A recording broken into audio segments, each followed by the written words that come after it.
And one, we are live.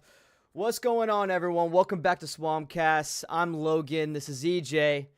And welcome back on this beautiful Monday. It's Monday, right? This week's already getting a little long, EJ. Already a lot of stuff going on. I know you have a lot going on over there in the beautiful state of California down there in San Diego, baby. It's even crazier over here in Orlando. Happy Thanksgiving to everyone out there, man. Thanksgiving week. I cannot wait to have banana pudding all over my plate with some macaroni and cheese. Oh my gosh, some turkey, some ham. Just give me the whole thing, the whole nine. EJ, before we get started, a very serious question. What is your go-to Thanksgiving dish? Give me a nice, your go-to main dish and then a nice side. You know, this is definitely the most important topic of this week. Mm-hmm. Okay, I know Lane Kiffin and all this. No, what's going to be on your Thanksgiving plate? I think for me, it's definitely got to be some nice on a grill turkey. So we put our turkey on the grill. Okay, rest of y'all, who knows what y'all do? You're baking it in the oven. You're throwing it a frozen turkey and all that grease, and it is exploding like Chernobyl in your backyard. And we got some dressing. That's the side. If you have turkey with the dressing or turkey with the stuffing, whatever it is you want to call it, if you don't have that, it's not Thanksgiving. Oh, and you got to put the jellied cranberry on top of the dressing. And then you're done. Now, so that's probably number one. Number two. Number three, definitely the mac and cheese. But it can't just be you're going to the store and buying like, what's the name of the store-bought brand? No one wants to know Kraft. No, Don't give me no Kraft. You can't know. No. If you're coming to Thanksgiving dinner with some Kraft macaroni and cheese, you're getting voted off the island. Okay. We're talking about homemade mac and cheese, my friends. Yeah, man. You know, Billy Napier shows up with Kraft mac and cheese. Lane Kiffin makes it homemade. Makes it homemade. I'm with you, man. I'm with you there. My go-to main dish is definitely turkey. You got to throw something on the turkey though. You can't just eat it dry. You know what I mean? Like, number one, it's hard to really cook a good juicy turkey. You know what I mean? It's rare. I've been to so many Thanksgivings.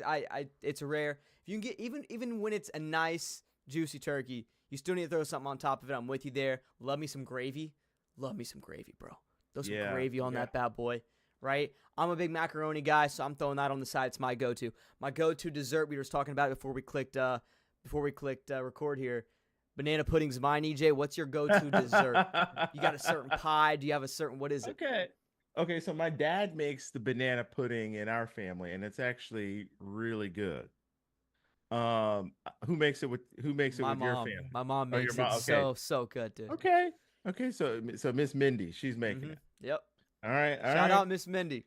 All right, we got to come over and try some of her banana pudding. Yeah. You know, Logan's saying it's top tier. I'd probably say sweet potato pie. You know, definitely some sweet potato pie or pecan pie. You got to have one of those two. If you don't have one of those two, this is not Thanksgiving for me. Spur loves his sweet potato as well. So. Yeah, Spur. So, see, I told you. Yeah, he loves those sweet potatoes. I love it. All right, well, let's get into the juicy stuff, man. We can just dive right into it. The Gators played football on Saturday, EJ. As much as we want to forget about it, we did down there in the swamp. I was there. Luckily, I didn't spend money on the tickets. It was free tickets for me. But shout out, by the way, Melanie. I appreciate you for that. Got to go touchdown, Terrence. It was beautiful. I got in trouble for taking my shirt off. Tennessee comes into the swamp and wins 31-11. Really was 31-0. I mean, Tennessee scored no points in the second half. They left, took their foot off of the gas there. Just an absolute beatdown. EJ, listen. All I can say, being there, just the energy from the crowd. I don't think I've ever felt the swamp deflated like that. The only thing I can compare it to is Texas A&M last year, because Texas A&M just ran on us. And Marcel Reed had like 200 yards rushing. And this is very similar. The stats don't really jump out at you for Tennessee if you really look just at the stat sheet, but man, it felt like it was brutal, man. Aguilar, 17 for 22, 204 yards. Like I said, all that really came in the first half. Deshaun Bishop, 24 carries for 116 yards. That's 4.8 yards a carry. Star Thomas, 71 yards on the ground, 8 yards a carry with that huge explosive run there. I believe to make it 28 points on the board, which was just so deflating considering we had 5 guys trying to tackle him. He breaks out. He ran toward me. And so I got to see how we all collapsed on him and how he just somehow appeared. By the way, it was a fumble in the end zone. I stay by that. I don't know how it looked on TV, but I do think that he fumbled in the end zone. Should have been a touchback, but that's besides the point. And that's the thing too, right? Everything was so bad about this game. I mean, we talked about it, EJ, and how they were going to score at least 30 points. And look, they scored at least 30 points. I think I had them scoring 31 points, actually. So I was kind of on which, if it was a close game, they would have scored way more than that. But really defensively, man, we were playing that too high. They were spreading us out, EJ. And so all they had to do was just run the ball right down the middle into a 5-man box, and that's all they did this whole game. We were playing soft coverage underneath to start. They were killing us there. We started to play press, but once again, it doesn't matter when you're playing press coverage with a 2-man high and a 6-man box because they're just going to run the ball right down the gut every single time, and that's all that they did there. And I guess offensively, and this will be my last thing I'm going to touch on here, DJ Lagway, his stats don't look horrible, but he did not play a good game. His pocket presence still is terrible. His footwork is still horrendous. Not a lot of separations from the receivers, which was pretty interesting, even though we really didn't test them down the field too much. And even when the receivers did get separation, DJ Lagway didn't see him. TJ Abrams did get open a few times, just didn't get the ball to him. Jaden Ball couldn't find anything on the ground except for a few, couple missed tackles here and there. That's what he usually does. EJ, just nothing pretty here from the and even here's the thing, even if it was a close game, the refs were so bad in this game. There was 3 different occasions that were just horrific. Whether it's the Jaden Ball thing the Jaden Ball big play that they brought back, I think it was the first drive for the Gators, which in my opinion was not a hold at all. The guy fell to the ground. Of course, the fumble in the end zone. And there was one other instance. I remember there was one other thing that was just insanely annoying from the refereeing there. EJ, that's all I got to say about this game. Just horrible. The Tennessee Volunteers win for the first time in the Swamp since 2003. First time that I've ever seen this since I've been alive. They've done that. Unbelievable.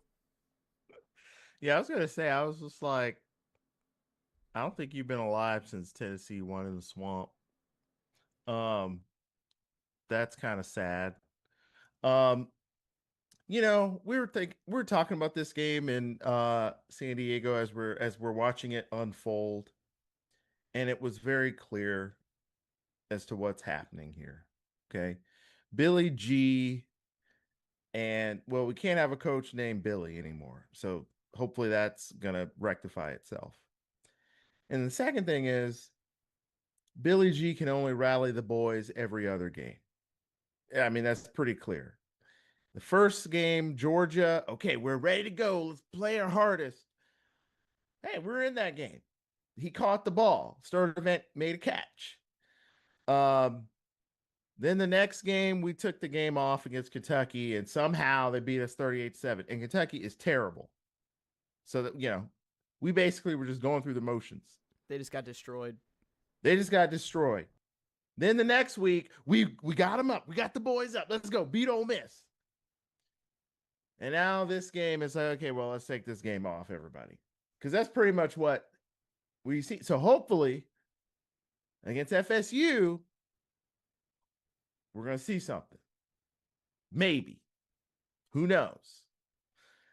Really no need to look at any of the stats in this game, guys. I mean, Tennessee did whatever they wanted offensively. Our team is battered and bruised. I've never seen a team with so many injuries. Everyone's injured of significance. We're also looking at this game thinking to ourselves, hey, since we're in the business of taking other people's coaches, why not take Heupel? What the hell is he? Does he like it at Tennessee? Who knows? So, here's the deal. Tennessee, they deserve their trash talking, but here's the thing though. Here's what really makes a difference. Even when we were trash, we would still beat them. But we are at an all-time rock bottom. Like there is no floor to the bottom of the rock on this one. Okay? It's like 6 feet under, dug another 6 feet under. Okay. And that's where we got stuck in. So if I'm Tennessee, I'm like, hey, I'm happy we won in the swamp. But after you beat a team that has a fired coach and a team with basically just going through the motions out here, there's no game plan whatsoever. There's no plan of attack. Can you really be excited to win the game? I mean, I'm sure they are, but there was nothing there. Now, there are some positives in the game. We didn't turn it over. We didn't throw 5 interceptions. Could you imagine throwing 5 interceptions in this game? It would have been 65-0. It would have been 63-0. It would have been like the Georgia FSU game from, what was that, 2 years ago where they beat them 65. They didn't now that's the difference. Kirby didn't take his foot off the gas in that one. Okay. Heupel was kind of like, yeah, they can't score, I was surprised Aguilar was still in the game late in the game. But yeah, there's really nothing to really talk about. The fumble. So here's the deal. Tennessee had the ball. I forgot who it was. It was a running back. Star Thomas, right? He was on the loose. And the funny thing is, I was thinking to myself, it was 3rd and 17. Okay. I was thinking to myself, hey guys, guess what? If they convert this 3rd and 17, someone just needs to just get fired immediately. I don't care if you're interim. Just fire someone immediately. There's no possible way they can convert this. So what does Tennessee do? Let's hand it off to Star Thomas and run it all the way down to the freaking goal line. Like, how embarrassing is that? Now, when we went back and watched the replay, I it's not a fumble, because what happened was he definitely had the ball hit from behind, and then it went and it like jarred the ball a little bit loose, but then he grabbed it again and had firm control of it. And so then he's going down to the ground with the ball like in his hand, and then his elbow hits, and then the ball comes out. So from that view, it's kind of like you can't really say it. Now, if it was clearly loose and he doesn't have possession of it and then he falls down, okay, then I could say it's a touchback, but it looked like he still had the ball. So I was like, you know what? And about the refs, here's the deal. And some guy another Gator who's been a Gator since, I don't even know, I was in diapers. He said, one thing I've learned about football is that when you're a crappy team, you don't get the calls. When you're the worst team, you don't get the calls. So, we're not going to get the Sturdivant wide open catches. No, you're terrible. You're not. That is not a catch. Oh, you stripped Tennessee. No, that's not a fumble. He's down. Oh, almost a touchdown on the opening possession from Baugh. No, it's holding. It's got to be something because you're terrible.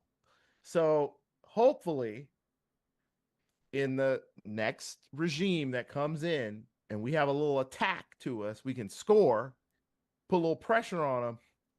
The refs won't be so quick to just side with the team that's ranked and better than us. So that's a little lesson in how you get the calls. You got to be a good team. So there you go. Yeah. No, I saw a lot of fans complaining about it. I'm like, there's no reason to complain. I mean, if it was a close game, that's one thing, but that wasn't going to change anything. You can make an argument that Jadon ball play deflated the Gators, but that's the thing. Like this team, people were talking about how, this team's they haven't given up. They've given up. And like you were saying, we're obviously really, really hurt, and everyone's injured, and we got our second and third string and fourth string guys in there, especially in a defense that really rely. I mean, you have Bryce Thornton's out of this game. You had Alfonso and Castelling there the whole time. Like,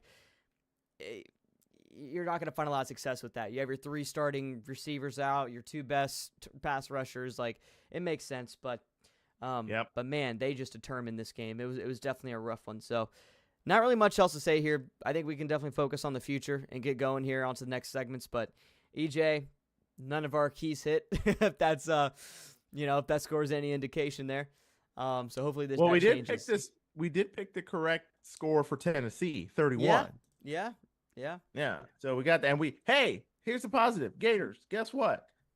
473 straight games of scoring something.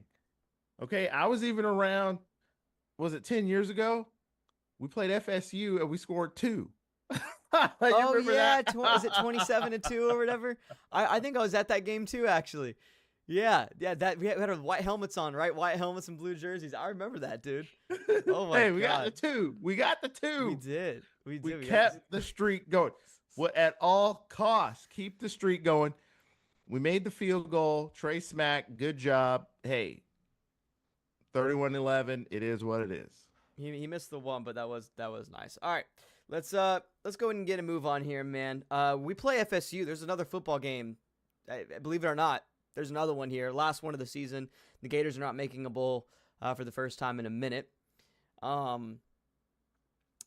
Florida's favored by 2.5, which I don't really know how. I mean, listen, FSU.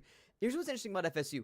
FSU could easily be 8-4 team, 100%. They've had a lot of close losses. They look like they were going to be a good team this year. Start out with a really good win against Alabama, and then all hell broke loose with that loss against Virginia, right? That overtime loss was really, really brutal, and then they just kept on losing. Let me just read out their schedule real quick. Yeah, loses to Virginia and then loses to Miami. It wasn't a very close game. I wouldn't pay attention to the 28-22. It was pretty out of hand pretty early. Then they lose to Pitt by 3 points. Then lose to Stanford at Stanford by a touchdown. They get a win against a really bad Wake Forest team, then lose against Clemson, and then win against Virginia Tech, and then lose against North Carolina State. It's just like these are a lot of these are close losses. This Florida State team is listen. They're actually they're pretty competent. Like, there's a lot of talent on this team. There's a lot of really good players on this team. They just somehow find ways to lose. If you look at the statistics on the season, it looks like a team that's going to win a lot. Their third down efficiency, EJ, 51%. That's really good for a team. Their rushing yards per game, the yards per game, 478 yards per game. Rushing yards per game, 223. Passing yards per game, 250. These are great stats. And yeah, they've played a lot of, easy teams here and there, but still, this is a team that should not be 5-6 in my opinion. I think that they're a little bit better than that, but they find ways, EJ, to lose the games. If you go back to this past week against North Carolina State, they were on a comeback. They looked like momentum was all on their side. They then punt the ball. I don't know if it was windy or what, but the ball does some weird stuff in the air, dude. It looked like like Yondu's little thing from Guardians of the Galaxy started going in circles and stuff. Lands right on a Florida State player. North Carolina State jumps up on the ball, and C.J. Bailey does his thing, and they keep possession and win the game. Florida, it's like every time they gain momentum, every time something starts to go their way, they're a team with bad luck. Yep. Let's just say that. And I think that Vegas sees that and they go, okay, in the swamp, last game of the season, last game for a lot of these Florida Gator starters and players. These guys are going to play hard. And like something you said earlier, EJ, every other game, the Gators find some kind of magic, right? Every other game. And this is the last game of the season. I think the boys are going to come out and play hard since they don't have a bowl game. Just give me your insight here, EJ, before I do the little stat dump that I do.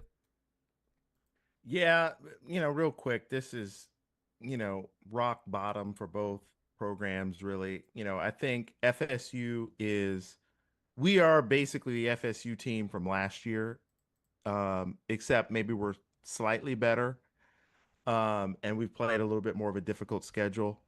FSU is better than they were last year. They just struggle with closing, right? They struggle with how to win games. So do we, for the most part. But to your point, between the 20s, Florida State is they can move the ball. I mean, they're 470 something yards a game on offense, which is top 20 in the nation. You know, I mean, how are you 32 points a game? We're averaging 17. So they're averaging more points. We can't score on anyone. Okay. And the defense, the dam is broke on the defense. So that's no good.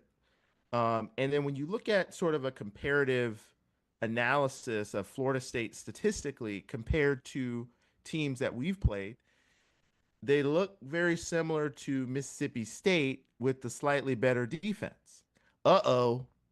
You know what that means? They're going to score on us, and we're going to – is Burrow playing? Because we're going to need him to get a lucky interception at the end of the game to try to win this thing. He was hurt in the last game. So if they're kind of like Mississippi State from an offensive standpoint, they're going to they're going to go up and down the field and get into scoring territory. We can't even get a first down. It's like a miracle if we get a first down. So the only thing I can say about this one is kind of going back to what I was saying. How are the calls going to go early in the game?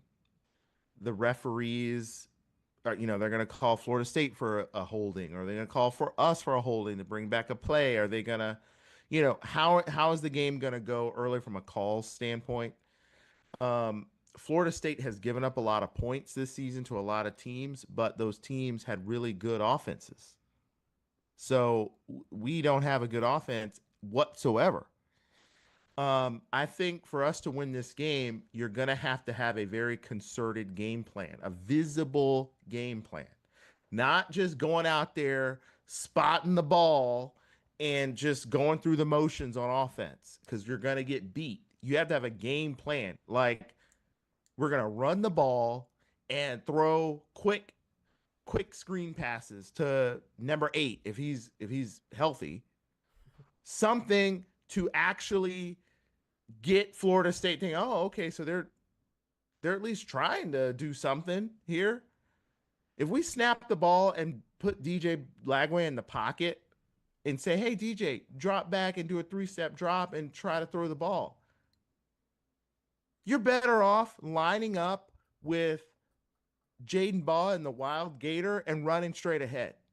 You're better off just doing that every single play. When you looked at Tennessee had a variation of 4 plays in the game. And it's like, and we were so terrible on defense, we surrendered just by the way the defensive backs line up against the receivers. You're giving up 6 yards. You just run a quick little underneath, boom, Aguilar's right there, 7 yards. And so, no, you can't stop them. Florida State has a very similar attack. They're going to 4 wide receivers, hike the ball, and then based on what you're surrendering with your defensive formation in the first second, they're going to throw to that receiver, and he's going to gain 10 yards, and they're just going to mosey on down the field. And we're so bad, they're not going to turn it over. So that's my initial thoughts on the game. I'm hoping that we play with a little bit of, Ole Miss or Georgia. I mean, give us some kind of energy. But if something doesn't go right early in the game for us, I don't think we have the energy. I just, and I'm really worried about Castellanos running all over us. Mm-hmm. So there's my thoughts. I agree with everything you just said. I agree with that. I mean, it's hard to pick Florida when you really look at this team, right? Because emotionally you go, okay, Florida probably is playing a little bit harder in this. I mean, FSU, though, they just announced Mike Norvell's coming back, and he's going to be coaching next year, which, listen, all jokes aside, I think that was a very smart thing for FSU to do. And this coaching search right now, and this coaching carousel, screw that. Save yourself $7 million. You know what I mean? Get rid of Norvell next year. I think that they made the right decision there, and I know FSU fans hate it, but trust me. I mean, the dude, did well with you a couple of years ago, right? Let him get a good team in there, and just see what happens. There's enough upside there. It's not a Billy Napier situation where there's nothing going on. There's at least some hope. So we'll see what happens. But yeah, this is an FSU team that, once again, I don't see how they're 5-6. They're going to be playing for a bowl game here as well, so I think they have a little bit of motivation there. Florida has a chance to upset that, but I think this is a FSU team that's going to come in here, play for their coach now that they know is going to be there next year, and it's going to be dangerous. You mentioned Tommy Castellanos, 2.5 thousand yards passing. Almost 500 yards rushing. He has 1 yard more than the highest running back, so he is leading the team in passing and rushing yards here at, like I said, 480. He has an 87 passing grade on PFF, so he's very, very good. Yep. A majority of his passes are between the 10 and 20-yard mark, mostly in the middle of the field, but he loves that little, the medium range of passes there. He has a couple of receivers he likes to throw to, but the main one is the absolute Galactus that they have at receiver, Deuce Robinson. Bro's like 6'6". He's a lot like Kyle Pitts. He's like a more athletic Kyle Pitts, just a very tall, very fast tight end, basically, is what he is. I think he has over 1,000 yards receiving on the season. Very good receiver. A guy that they like to throw to. It's weird. Usually these guys, they like to throw around like, or I guess rely on in the red zone, which they do with Deuce, but they throw to him all over the place. I mean, you'll see him, they'll start at the 25-yard line. That'll be the first guy that they go to. So just keep an eye on him. This is a Gus Malzahn offense, as we know, and so they like to run the football. There's a couple of good running backs here that they do like to rely on, a couple of explosive guys too to watch out for. Tied in, Randy Pittman is also really, really solid, a guy that they move around a lot on different sides. Weak, strong, just keep an eye out for Randy Pittman. So just a lot of weapons here and a lot of really unique offensive schemes, right? You'll see, Randy Pittman will sometimes get handed the ball, on a sweep or something, or they'll do these really unique motions and try to catch your defense slipping, and they do on a lot of these teams. So and here's the thing about FSU, when they gain momentum, they're a dangerous team, EJ. They're scary. There was multiple times, even that North Carolina State game last week and throughout this season, where they have a lot of momentum, but then they throw an interception or then they fumble the ball. Once again, or a couple penalties, right? Just these self-inflicted wounds that destroy these really, really good drives that they come up with. So this team's not lacking in that sense. I know we kind of touched on that a little bit earlier, but just keep an eye out for that. Like I said, 51% on third down. That's scary. They're at 50 and pretty much 50-50 on the dot, run and pass. So you really don't know what they're going to do next. A very balanced Gus Malzahn offense, as we know. The one thing that, if I'm a defense playing this offense, is number one, once again, let them. Tommy likes. When he has to play from behind, he makes mistakes. He likes to play a lot of hero ball. And so if I'm this Florida Gator team, I want to get off to a fast start, which I know sounds like that's a foreign term, right? We don't know what that is. We don't know how to do that. But that's what you're going to have to do for this team here. Yep. Tommy likes to really play hero ball, which means we have to stop the run and get pressure on Tommy. When Tommy is this is very common with a lot of quarterbacks, but it's just even more common here. I wonder if I can pull this up for you guys, actually, with Tommy. Let me see, passing pressure. Okay, I'll pull this up for you guys right here, just so you don't think I'm lying.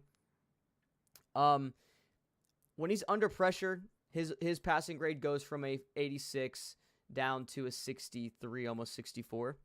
Not even a 60 in passing when he's under pressure. When blitzed, he's still above a 70.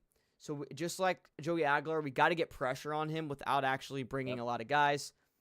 That didn't go very well in the Tennessee game. We got not a lot of pressure on Joey Aguilar at all. I don't think we had a single sack. I think we had one tackle for loss in that game.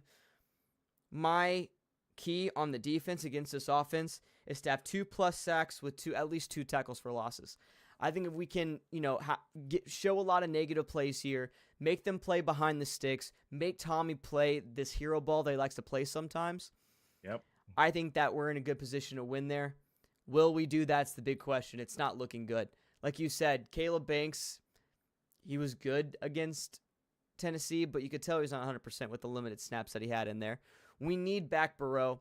We need Gums back. I don't know if we're going to get either one back. I think Gums is out. I think he's having the surgery, so he's not going to come back. Burrow needs to come in here, and he needs to just we really, really need to get pressure on Tommy Castellanos here. Also need to stop the run because they do like to rely on the run. But if we can contain him, because that's another issue, EJ. And this is my last thing I'll say before we move on to the Gator offense here against this FSU defense. You really can't get pressure on a quarterback while you're trying to contain him. It's tough, right? Because if you come around those edges, all he's going to do is go right up the middle. And we saw that a lot in the North Carolina State game. Saw that a lot in a lot of these previous games as well. So you don't want to overrun it either, but you kind of have to because we're not a really great bull rush team because of these injuries, EJ. So I'm a little worried about that, man. So I think FSU is going to put a lot of points up because of that. The good thing is this Florida Gator defense in the red zone is actually not horrible. They've been playing pretty well, which, kind of makes sense because it's a more condensed field, and it makes sense when you have the 2 high because you have to play more than 6 guys in the box, right? Isn't that a crazy concept? Yep. So it's just going to come down to red zone defense, I think. Last thing here, this Florida State defense against this Gator offense, they like to run a 3-3-5, 3 defensive linemen, 3 linebackers, 5 DBs, which means you're going to be able to run the ball usually, and teams have been able to run the ball, North Carolina State being one of them. I know I keep referencing them as just the last game. Their 2 highest the 2 best tacklers on the team are their safeties, because in a 3-3-5, you have to have your safeties come in the run fit because it's a shallower box. So I say let Jaden Ball go against a 205-pound safety. Let it happen, and I think that's going to be the key to this game. Jaden Ball with 100+ yards rushing.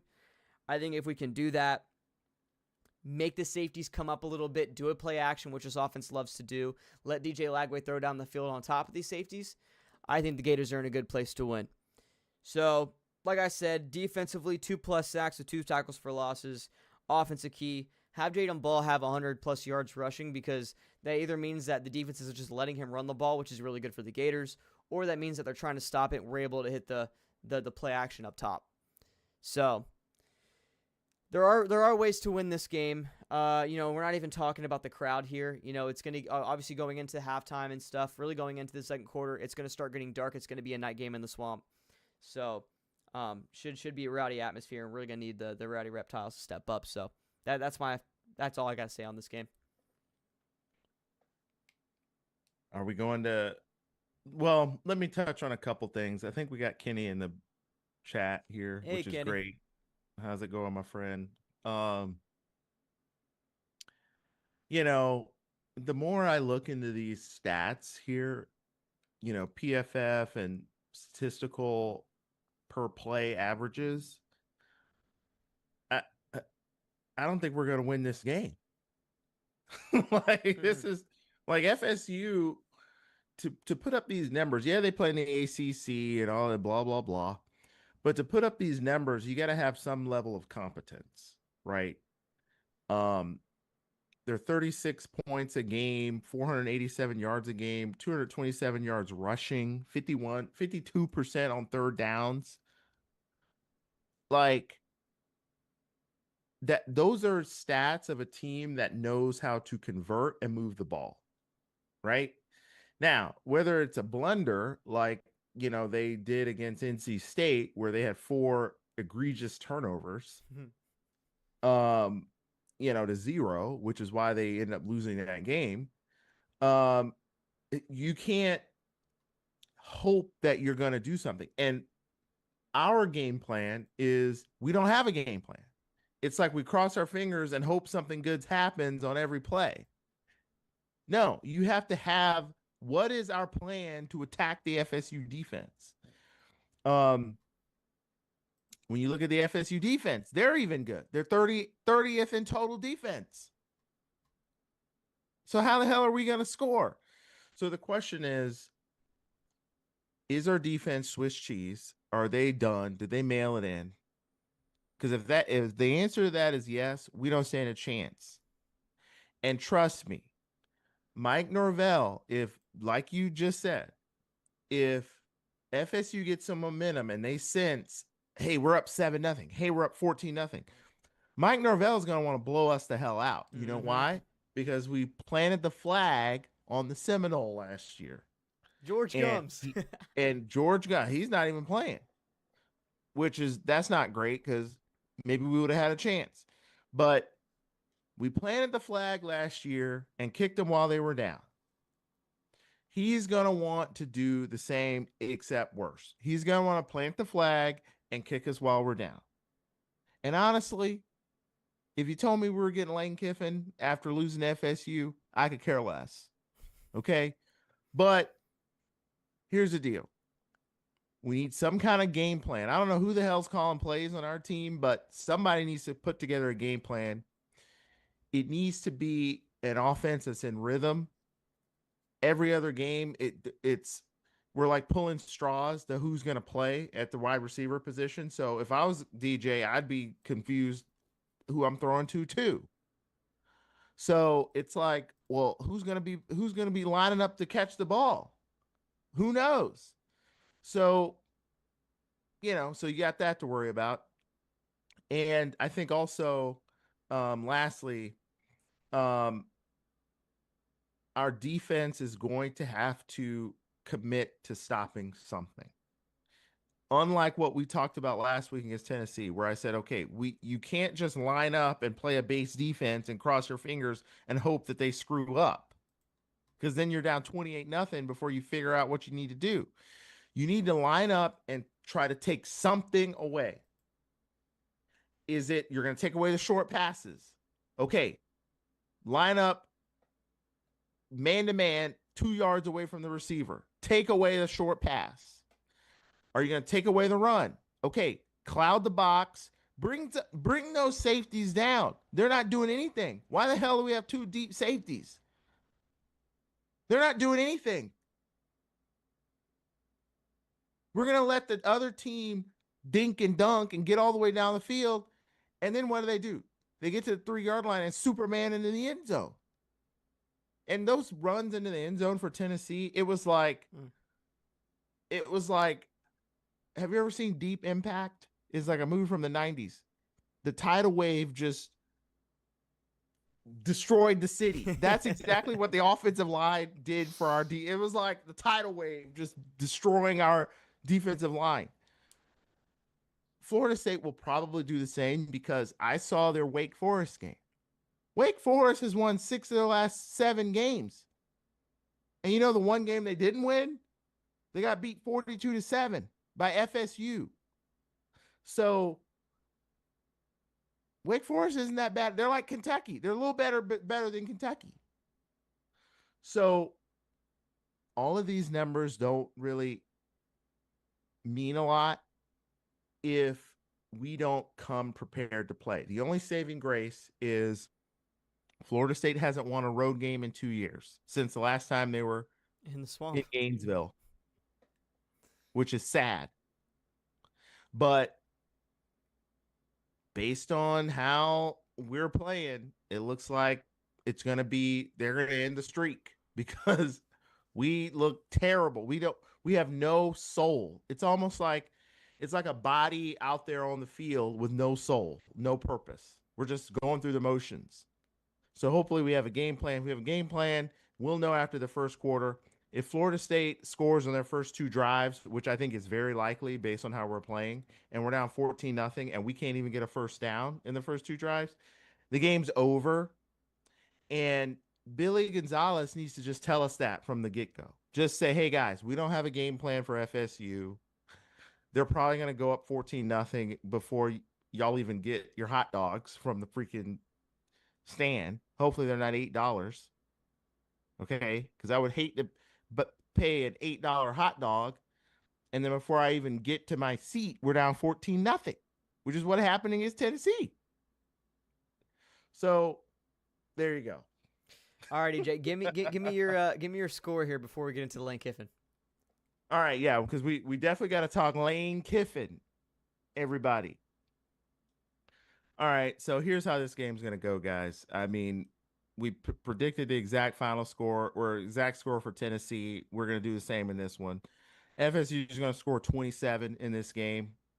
I do think we're gonna have a little bit of fight. We're gonna have a little bit of fight, but we're just not gonna be able to score enough points. And DJ Lagway, there's a killer instinct that you have to have as a quarterback, leadership, to be able to turn to your team and say, hey, this is what we're about to do. You're gonna go here, you're gonna go there. DJ Lagway does none of that with his receivers. There's no relationship whatsoever. They're just out there going through the motions. Castellanos at least has that with his receivers. So they're going to beat us 27-17. I think it's going to be 27 to like 3. I think they're going to beat our ass in the first half. And then we're going to find something in the second half. You know, Roberts is going to wake up out of the grave. I don't know what he's saying on the intercom. They put the camera on him every 5 minutes. Hey, run this play. I'm like, what the hell are you telling them? Tennessee's running down the field like a treadmill. Anyway, they're going to be up 27-3. We're finally going to score 2 touchdowns late to make it look like it's something. Norvell is going to probably see if they can plant the flag. I doubt it because you only win by 10. But they are going to 27. We'll be lucky if we hold them to 27, but I'm going to say we actually play a little hard and 27-17 FSU. I have 27-20 FSU, so we're kind of right there with each other. So I love it. I love it. Yeah, I mean, if the Gators win, I had 24-23 Florida, but you know, when you really start looking at the stats and diving into these teams, it doesn't look pretty. Every stat, it doesn't look pretty. You can't find one redeeming factor in this game. I'm going 27-20 with the Florida State victory, which ends the Gators with a 3-9 season, the worst season since I don't even know when. I've seen a few 4-8 seasons. I don't know last time we had 3-9. We haven't been alive since the last time it happened. Golly. So maybe if we combine both our ages, maybe to reach it. Maybe. Wait, let me see. This is the worst overall combined record since 1979. God. Now we were 0-10 that year, and FSU was 6-5. So combined this year, we're what? What are we? They've won 5 games. We're 8 and something. So yeah, it's the worst record since then. Pretty bad, guys. Pretty bad. Unbelievable. All right, well, you know, let's get out of all this negative talk here and get in some Lane Kiffin noise, man. A little update here. We got a couple minutes to talk about this. Nothing too crazy. Obviously, you know, we have a whole video out on our channel right now. If you guys want to go watch it, actually kind of blew up a little bit. We dive in. It's like 30-minute video of us just talking about all this stuff. I personally haven't got any new big news except Hilltop Sports, which I really recommend them. Go check them out. Was talking with Allie Peak, which is a Peak Inside Gator Football. I think is her channel. She was talking. She had Urban Meyer on. She's friends with Urban Meyer, her and her husband, who used to play for Florida. And they were talking about Lane Kiffin on the show. Urban Meyer mentioned that him and Lane Kiffin are actually good friends and that they've talked about the Florida job a lot the past couple of weeks.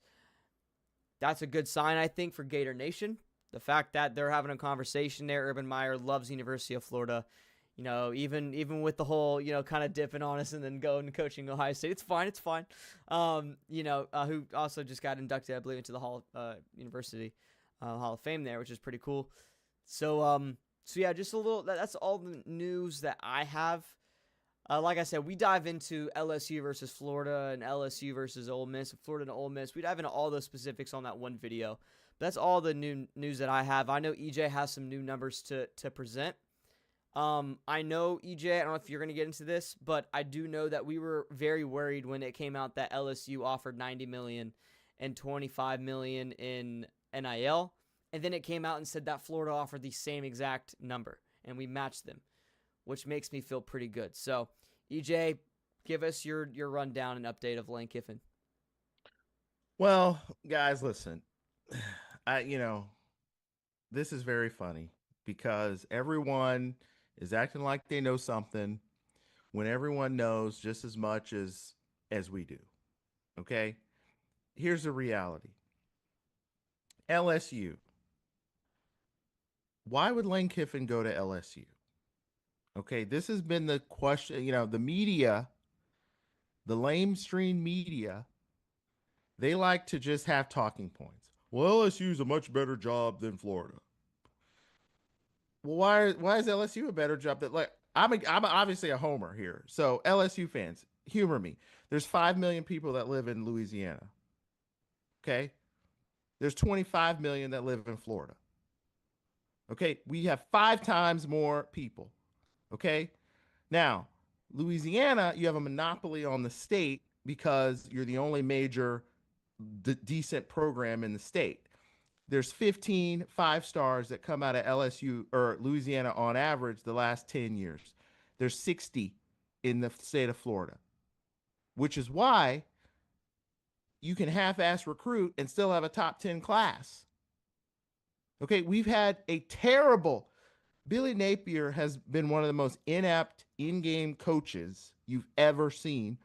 And somehow we're still in some of these games against top 5 teams.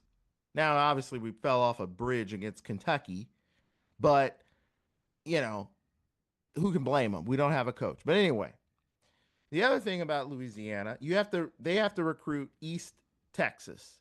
And they have a pretty good relationship, the programs know LSU, the LSU fan base is out there. They know it pretty well. The only thing LSU has that Florida doesn't have is they presumably have the ability to offer all this money. And the question that I have is, how the hell do you have all this money? You can't even, you're trying to get out of the Brian Kelly situation. Okay, Brian Kelly, you need to just pay him the $55 million and move on. You fired him. He was 35-15.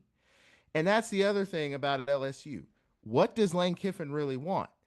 Is LSU a really good job? Absolutely it is. But it's not about if it's a good job or not. It's not about if it's objectively a better job than Florida. It's about what is subjectively better. And that is determined by Lane Kiffin. Can you win a national championship at Florida? Yes. At LSU? Yes. But here's the funny thing. LSU, when their coaches win national championships, they get fired. The last 2 national championship coaches they gave them the axe. With Florida, who are our last coaches that win national championships? We put statues of them on the freaking field. Urban Meyer, he was just at the Swamp getting the Hall of Fame. Now, listen, Lane Kiffin's a materially better coach than Muschamp, McElwain, and especially Napier. In fact, you could probably put anyone on Lane Kiffin's staff as the head coach, and we would probably won more games than Napier.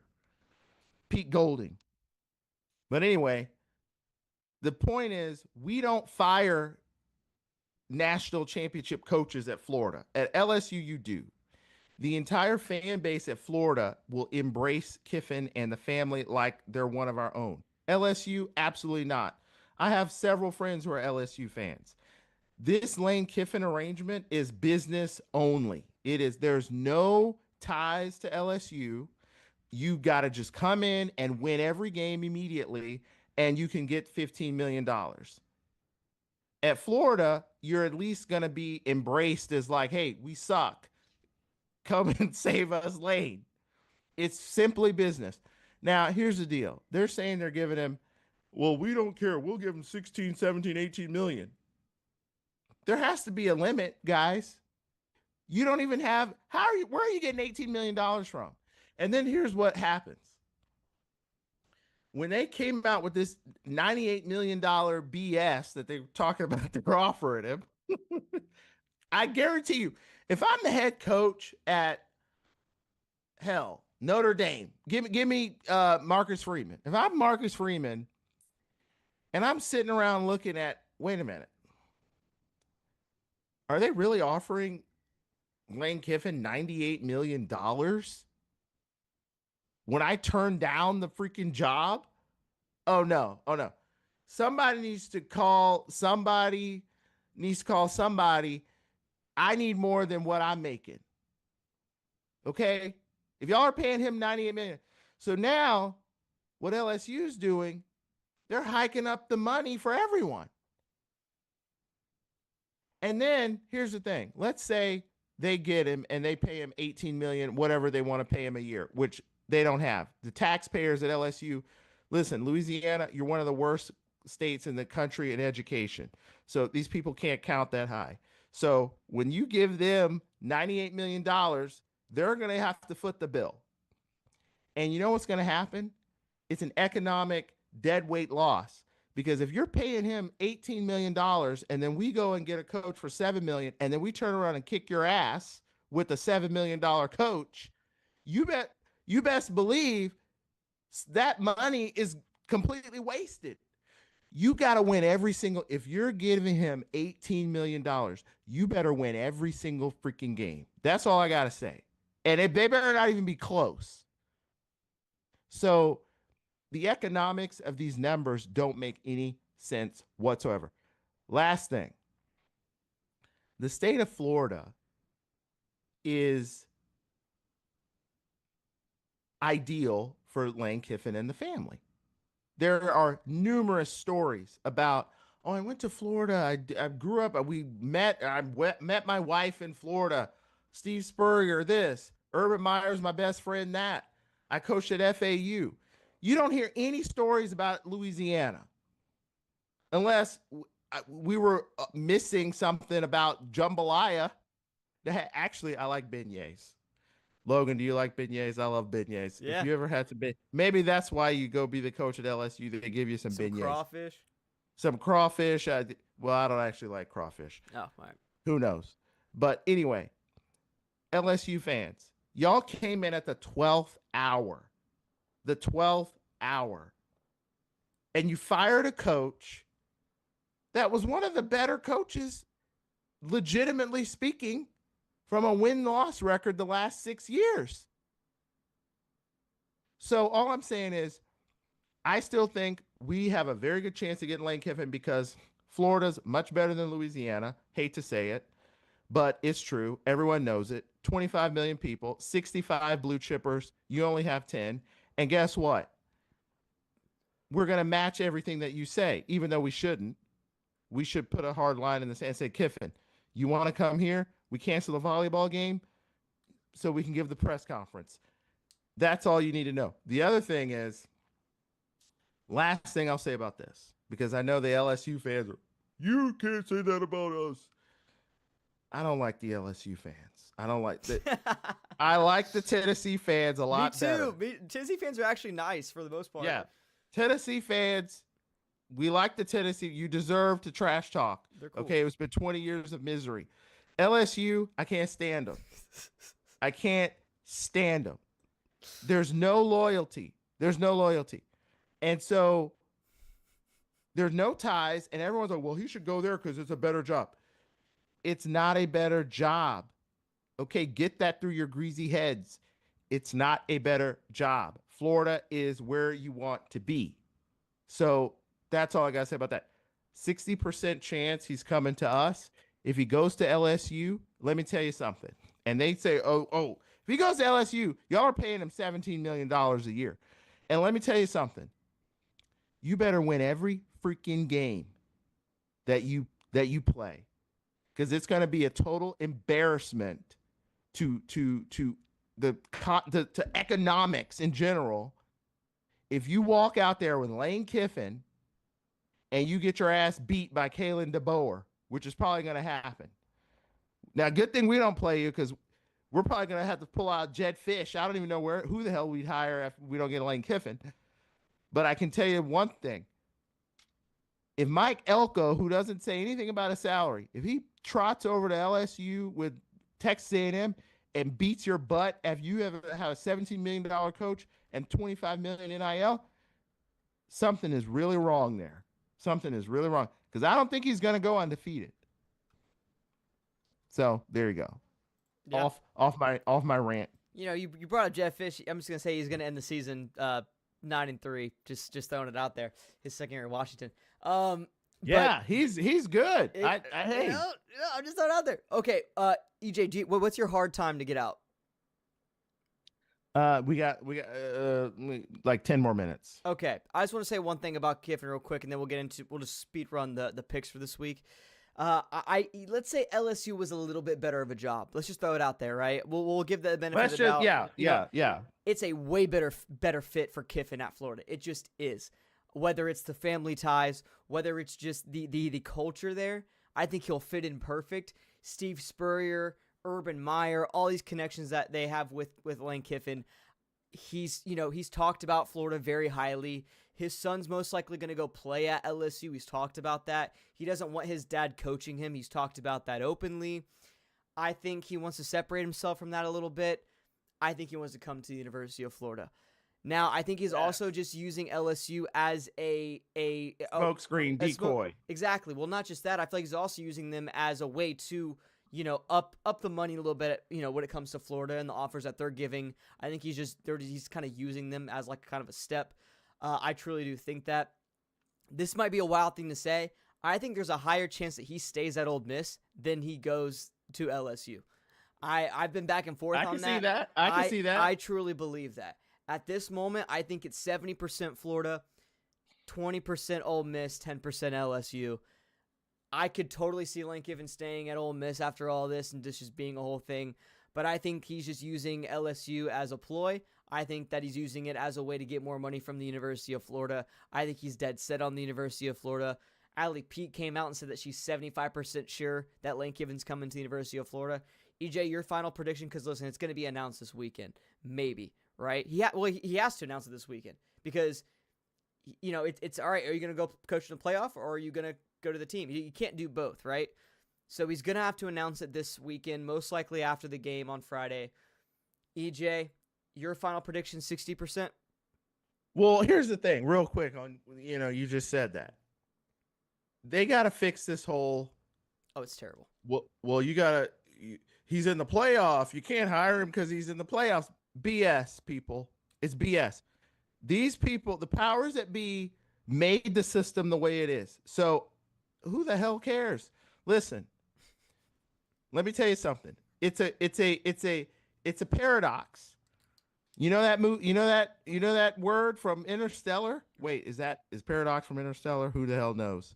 Anyway, so if you're good enough to be in the playoffs, everyone wants you to be the coach. Apparently, you can't leave if your team's in the playoff. Well, if you suck and you don't make the playoffs, no one wants to hire you. So it's like we'll never get a coach. So it's a paradox. So guess what? Who the hell cares?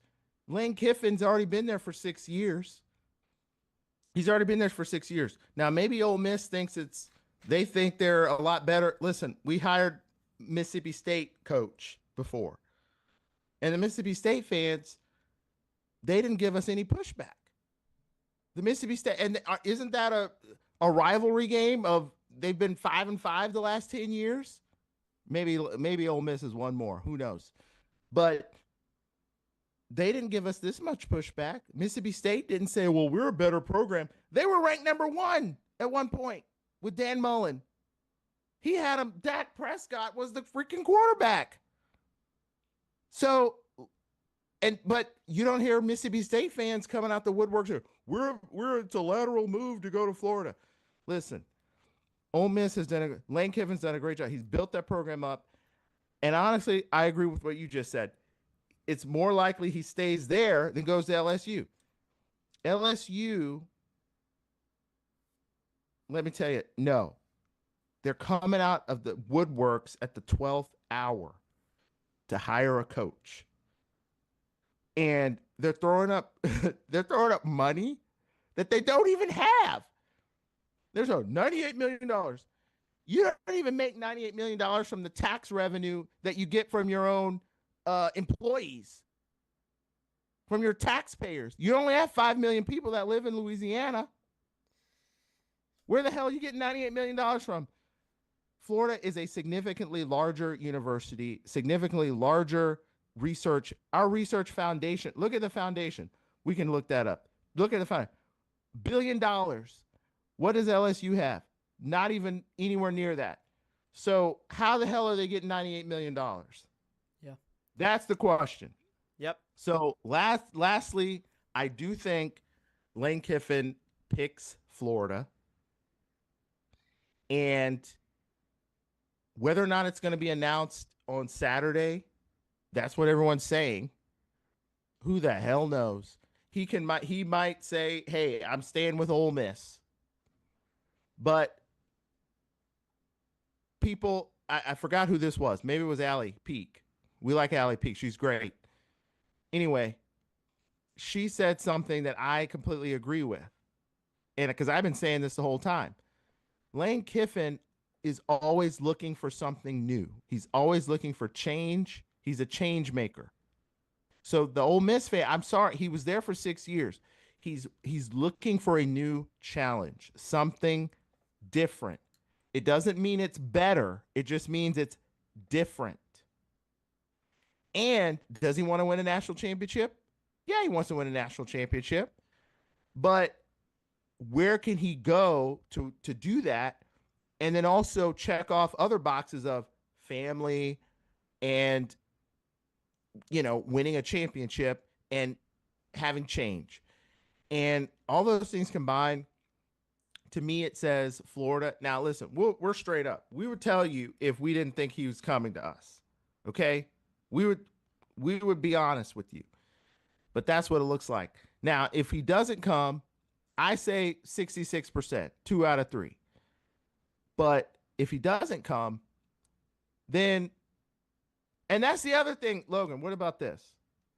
There's 3 schools who all think we're going to have Lane Kiffin. All 3 of us think we're going to have him. If we don't get Lane Kiffin, if 2 of the 3 are not going to get him.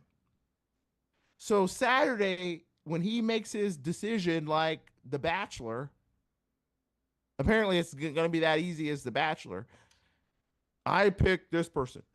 Whoever doesn't get picked is screwed. You know why? Because who the hell are you going to pick? LSU. Are you going to offer the next guy on the list $18 million? Well, you were going to pay that to homeboy. Here's the other thing. We really got to wait till this weekend because Kalen DeBoer and Ryan Day have massive games. And people are, they're not going to fire Kalen DeBoer. They're not going to fire Ryan Day. They wanted to fire Ryan Day last year. Kalen DeBoer can easily get fired if they lose to Auburn. 100%. Both of them are going on the road to play their arch rival, and their arch rivals hate them. Ohio State hasn't played anyone since Texas. They're going to have to go beat Michigan. They probably will, but who knows? Auburn is going to throw the kitchen sink at Alabama. That's actually a pretty big game. Think about this. You beat Auburn if you're Alabama. Not only do you go to the SEC championship, but you're in the playoff. You lose that game, you lost to your rival, which is humiliating in Alabama. I was born in Alabama. It's humiliating. You don't go to the SEC championship game, and you don't go to the playoff.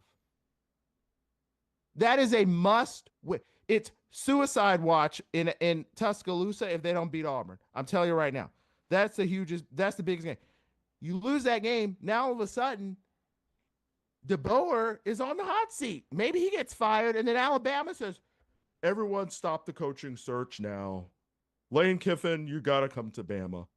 And Kiffin will go to Bama. Kiffin will 100% go to Bama. It's not even up for conversation. That's what I'm saying. Who the hell knows? And now if Alabama says, hey, we got $98 million, I would actually believe them. Okay? I'd actually believe it. LSU, you got fake sneakers. Okay, you don't have $98 million. Alabama, come on now. They got the $98 million in Alabama. So, listen. You got to beat Auburn so that we can avoid Alabama becoming open. And then Ohio State, who knows? they may lose to Michigan and they want to fire Ryan Day. So those are two options, everyone. I don't think we're getting a little Lincoln Riley. I don't think we're getting a little Lincoln Riley. He hates it in Los Angeles, but it's just like the FSU situation. He'd have to resign. So that's the only way. Yeah, dude, LSU with the fake sneakers. they got on the Shaquille O'Neals, bro. They got on. All right. Well, we're going to end it there because we're running out of time. We're getting to the Week 14 picks. Listen, number one, give this video a like if you're watching live. We appreciate you guys. If you're watching the clip that we post on YouTube after, please give that video a like and also subscribe, man. We'll keep you guys updated on all the Lane Kiffin content and the coaching search in general, man. It's getting crazy. It's getting fun. We will know if he's staying, though, this weekend no matter what. It's going to be amazing, man. I cannot wait. We both think that he's coming. I'm 75%, EJ 66. It's going to be interesting, man. Let's see what happens there. You guys let us know what you think down in the comment section down below. Lanesville, baby. Yes, sir. Week 14 picks, man. We got a great slate. It's rivalry week. Who doesn't love rivalry week? It's a great time, baby. It's a great time. My favorite week of the year. These are all going to be spread picks, by the way. Let's go ahead and dive into it, EJ. We're going to run through this quick so we can get you out of here. Iowa versus Nebraska. Iowa at Nebraska. Iowa favored by 6.5. Give me the Hawkeyes. Defense, baby. They've been close. Nebraska, not so much. Sorry, you need Tom Osborne. Iowa covers. Yeah. Raiola's hurt. I'm going Iowa as well. Clemson at South Carolina. South Carolina favored by 2.5. What's going to happen here, EJ? Ooh. Man, the city of Serenity is going to be in shambles for this one. I tell you right now, this is going to be a crazy game. Hey, Dabo, if you get beat by Beamer Ball, maybe you're available. Maybe you're available after this game. South Carolina upset. Field goal over Clemson. I'm with you as well. I got South Carolina winning. They have had 2 weeks to pretty much prep for this game. Utah is favored by 13.5 at Kansas. Number 14, Utah. I'm going to pick Utah to get the win here. I mean, look, Utah is on a rise. They've had a lot of great games in a row here that they've won. They've had a few really bad games. I'm picking Utah. It's a big number to cover, but I think this is a really good Utah team in the Big 12 hunt here. Yeah, give me Utah to cover. I think Kansas. You got the Reds. You need to clap together the red slippers to try to win this one. And Utah wears the red. They're going to run all over you. Utes. Great pick. Number 4, Georgia, favored by 12.5 at number 23, Georgia Tech. It's going to be an interesting one here, EJ. I'm picking Georgia to cover. Georgia Tech's been once again on kind of a downslope here, even though that obviously last season there was like a 4 overtime game, a big scare there between the hedges, but I have Georgia getting the win and covering. I like Georgia Tech to keep this one close. I think it'll be within a touchdown. Georgia Tech, their game against Pittsburgh, it reminded me of when we played LSU like 5 years ago. And you remember that? We played LSU and they pretended they had COVID early in the year, then they had to reschedule it to the last game right before the SEC championship game. So we didn't even get a bye week because LSU had COVID. Anyway, then they beat us because they had pick sixes. That's the same thing that happened in this Georgia Tech game. But Georgia Tech, I like them to play in this game and keep it close. Yellow Jackets, they lose, but only by 7. There you go. Number 13, Miami, favored by 6.5 at Pitt. Ooh. Pitt showed me something against Georgia Tech, but I think Miami's going to just bully them. They're just going to bully these kids. They're just like middle school out here. Carson Beck, Miami defense. You got to go with the better quarterback and the better defense. Canes cover. I agree. I'm going Miami there. Number 12, Vanderbilt at number 18, Tennessee. Tennessee favored by 2.5, man. Vanderbilt playing for a playoff spot, EJ. Ooh. It's a tough one. All right. It's very tough because who's got the better quarterback in this game? Who the hell knows? I'll just say Pavia. Who's got the better defense? statistically, Tennessee, you're playing at home. Give me the Vols. Wait, what's the spread? 2.5. Tennessee by 3. Very close, but they cover. I agree. I think it's going to be a win for Tennessee. I think they win by 10. Number 6, Ole Miss, favored by 7.5 at Mississippi State, baby. Here we go. The Egg Bowl, Lane Kiffin's last game as the Ole Miss head coach. I'm going to pick Ole Miss to win and cover here, man. I think they're going to ball out. I think it's going to be a good game. I think everyone's going to pick Mississippi State to cover here. No, I got Ole Miss. I think they're going to shock the world with a nice win here. Yeah, give me Ole Miss in this one because let me tell you something. Mississippi State, they're going to show up. They want to win this Egg Bowl. They're saying, hey, everybody's talking about Lane Kiffin. Nobody's talking about Blake Shapen. No one's talking about Lebby. Mississippi State's going to keep it close. Ole Miss covers at the end. Resiliency. They hoist Kiffin off the field because they all know he's gone. Ole Miss by 10. Yeah, Mississippi State can't stop the run either, and Lacey, as we know, is an absolute monster. Number 3, Texas A&M, favored by 2.5 at number 18, Texas. I'm going to pick Texas A&M to cover here. I think, listen, they're going to go fully undefeated. I think this is a really dirty Texas A&M team. Arch Manning's been playing a little bit better, but look, it's going to be Mike Elko versus Arch Manning. Give me Mike Elko every single day of the week. Ooh. See, when you start getting to these rivalry games, I'm telling you, whoever you think is gonna win, pick the opposite. Okay, but not in this one. Aggies run all over them. But here's the crazy thing: the SEC championship is could be any combination of teams. Aggies, if you don't win this game, you're screwed. So guess what? Elko and the refs win it for the Aggies. Oil money. Well, they got oil money in Austin too, but not as much as A&M. Aggies win. EJ, we've been on par with every single pick here with each other except the Georgia Tech-Georgia game. You are beating me by 3 games this season. I need to just go against your picks in these next 2 games, so you're going first. Ohio State favored by 10.5 at Michigan, number 1 Ohio State. Well, maybe you might be able to do it on this one. Maybe. Because guess what? Chaos. Michigan upset. Let me tell you something. Ohio State, the whole world is watching this game. It's the game, right? The game. The Ohio State. But Michigan's won 4 in a row. And they're not putting up with no mess from Ryan Day. Michigan upset. How much? They're favored by 10? No. Michigan. They're going to get the upset win in this one. 5 in a row. Ryan Day. Hey, you might need to call your agent. Whoever Lane Kiffin doesn't pick, give him a call. Listen, I'm picking Ohio State here. Just because you picked, I want to pick Michigan. I want to pick Michigan to cover here, but I have to go. I got to go opposite of you, EJ. I'm picking Ohio State. I don't like that pick. I think Michigan's gonna cover, but I got to do it. Number 10, Alabama, 5.5 at Auburn. Who do you got here, EJ? Guys, the stakes have never been bigger for a coach. Kalen DeBoer.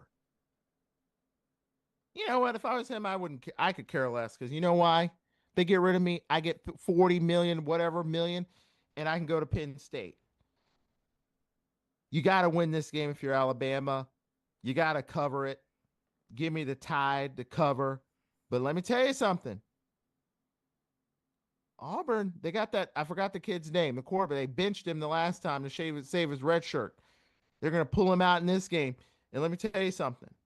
They're going to throw out every fake punt, alley-oop pass, annexation of Puerto Rico. Every play is going to be on the playbook in this one for Auburn. Just going to come up a little bit short. Tide. Win it. Same here. I gotta go Bam. I can't go against them there, man. So there you go.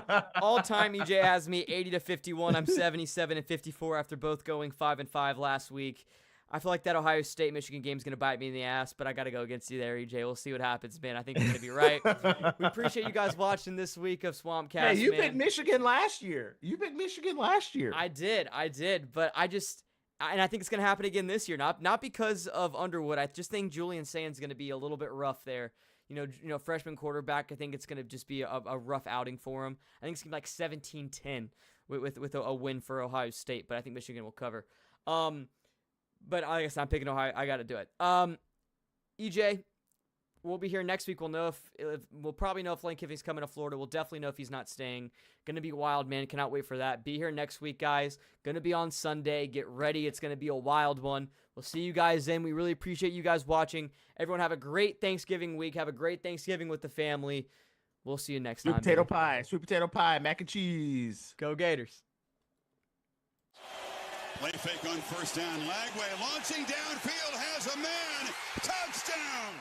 Blitz coming off the edge. Dart under pressure. Down he goes. I'm ready to go play. Let's play our best football. Play fake on first down. Lagway launching downfield.